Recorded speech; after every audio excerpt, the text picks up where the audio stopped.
Avant de prier, écoutons d'abord la parole de Dieu, puis nous prierons ensemble. Il existe une vigilance qui ne se contente pas d'ouvrir les yeux, mais qui ouvre le cœur. La clairvoyance spirituelle. Dans un monde saturé de sons, d'images et d'avis, discerner la voix du Seigneur devient un acte vital. Comme un navigateur qui consulte boussole et étoiles avant d'affronter la mer, le chrétien consulte l'esprit avant de poser un choix, d'ouvrir la bouche, de s'unir à une cause, d'entrer dans une relation, de fermer une porte. Sans cette lucidité intérieure, des signes de Dieu passent inaperçus. Des alarmes de la conscience s'éteignent, des mirages séduisent et le pas s'égare.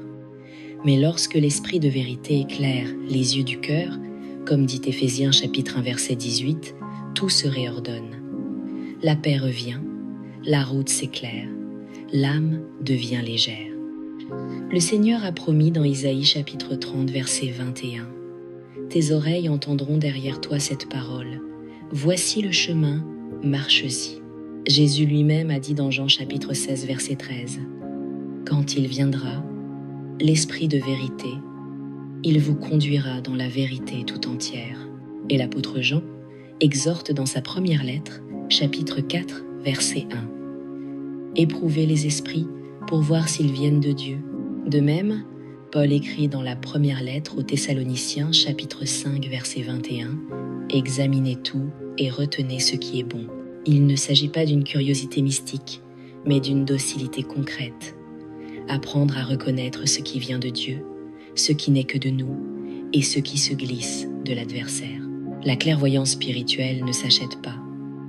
Elle se reçoit comme un don du Très-Haut, par l'humilité, la parole méditée, l'oraison persévérante, les sacrements, la charité vécue, le conseil de l'Église. Elle n'est pas un projecteur indiscret sur les autres, mais une lampe pour nos pas. Comme dit le psaume 119, verset 105. « Ta parole est une lampe à mes pieds, une lumière sur mon sentier. » Nous ne sommes pas laissés à nous-mêmes. Jésus a promis l'Esprit Saint, le Paraclet, le Consolateur, le Défenseur, comme dit l'apôtre Paul dans deuxième lettre aux Corinthiens chapitre 3, verset 17. « Là où est l'Esprit du Seigneur, là est la liberté. » C'est pourquoi il faut veiller, comme dit Paul encore dans première lettre aux Thessaloniciens chapitre 5 verset 19, « N'éteignez pas l'esprit, veillez sur ses pensées, sur ses paroles, sur ses affections, car au jour de la décision, quand la pression monte, quand les voix se multiplient, quand l'ombre s'épaissit, ce n'est ni l'instinct seul, ni l'opinion majoritaire qui sauve, mais l'obéissance au souffle de Dieu. La bonne nouvelle, c'est que Jésus a déjà vaincu le prince du mensonge. Nous ne discernons pas pour gagner une guerre incertaine. Nous discernons pour marcher dans une victoire déjà offerte.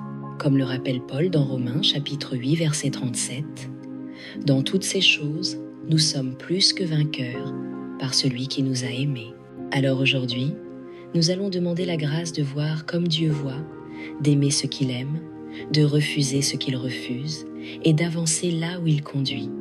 Nous prierons pour que l'Esprit Saint nous assiste, purifie nos intentions, protège nos maisons, guide nos pas, et fasse de nous des témoins lumineux. Maintenant, prenons un moment pour prier ensemble. Esprit Saint, Esprit de Jésus, je lève vers toi les yeux et le cœur. Tu es souffle créateur, feu qui ne consume pas, douceur plus forte que l'orage. Sans toi, je ne sais pas prier comme il faut, comme dit Romains chapitre 8 verset 26. L'Esprit vient au secours de notre faiblesse, car nous ne savons pas ce qu'il convient de demander dans nos prières. Viens, entre dans ma mémoire, dans mon intelligence, dans mes affections, dans mes blessures. Père très bon, donne-moi l'esprit de sagesse et de révélation pour te connaître, comme l'a demandé Paul dans Éphésiens chapitre 1 verset 17. Éclaire les yeux de mon cœur pour que je discerne l'espérance à laquelle tu m'appelles. Seigneur Jésus, toi, le chemin, la vérité et la vie. Comme tu le dis dans Jean chapitre 14 verset 6, fais taire en moi les voix étrangères. Que toute pensée se rende captive à ton obéissance, comme dit 2 Corinthiens chapitre 10 verset 5. Paraclet bien-aimé, donne-moi le don de conseil pour agir au moment juste, le don de sagesse pour goûter Dieu, le don de force pour choisir le bien quand il coûte, le don de piété pour demeurer enfant et la sainte crainte de Dieu pour fuir le mal. Ô Esprit de vérité, montre-moi ce qui, en moi, n'est pas vrai. Brise les raisonnements qui m'enchaînent, dénoue les illusions, dévoile les pièges semés dans mes routines. Apprends-moi à vivre l'examen du cœur, comme le psalmiste prie dans le psaume 139, verset 23.